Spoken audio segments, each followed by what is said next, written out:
You see, I hate that. I cannot stand that. And Wallows seem to thrive much more in a non-EP format. They put out their debut album Nothing Happens in 2019, and I mostly loved that. I loved their initial string of singles before they actually signed to Atlantic Records, with songs like Pleaser and Suntan just really setting the mood for this big indie energy that I really enjoyed. They had a rockier side, they combined some pop. I like the fact that Dylan and obviously Braden sing in this band, and I think they have good chemistry. But when they go to the EP format, like the Spring EP for example, I found that to be so dull and very lifeless for the most part. There were tracks that I did enjoy, like These Days, but overall it just didn't really have that spark.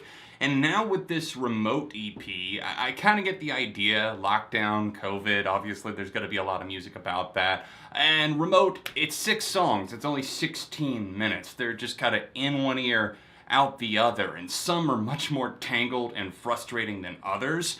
And this opening track, Virtual Aerobics, the first glimpse of the EP when we just start the journey, it's really wonky and not in a good way. I hate the kind of trying to be quirky guitar that's intentionally out of tune, plucking the wrong string, oh no, and then this weird cadence that Dylan takes on. I do think it sounds better at a live setting. They have performed this one, but I still find the track to be incredibly bad and frustrating just as it stands on the EP version. There's other tracks that are a bit more innocent, I suppose. I think Coastlines is probably the best on this little EP. I think it's something that definitely can get old fast, but it's not necessarily bad. It's just not fully my cup of tea. I think that as the EP kind of drags on, we see what they're going for. They're just kind of goofing around trying to have fun. Nothing wrong with that. It's just that the music is going in this direction that worries me, because even though Okay, that single that they released earlier in 2020 wasn't on the EP,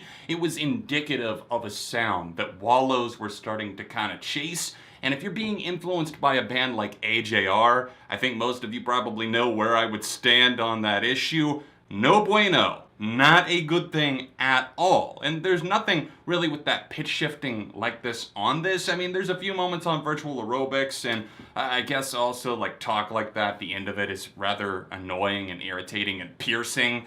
I just think that they're kind of not entirely sure what they want to do, and that's fine, but it seems like when they play to their strong suits, which is big anthemic hooks and just roaring songs, they're really good in a live setting. They were the last show that I caught before the COVID pandemic. I saw them on like February 26th or something, and they played a lot of cover songs at the end of the set. They were awesome. They sounded so tight live. It was a great experience. The problem is that it doesn't always translate to the recorded versions, and this EP is unfortunately living proof of that. For the Remote EP, I'm feeling a 2 out of 5, maybe a 2.5 if I'm being generous, but I would love to know what you guys think too. If you enjoyed this Quickie review, then drop a like on it. Subscribe to ARTV Rogue to see more like this in the future. I've been testing this format out. It seems like you guys like it, so if you do, then keep showing me some love in the comments and let me know what you want to see next. Other than that, I'll be back soon for more on ARTV Rogue.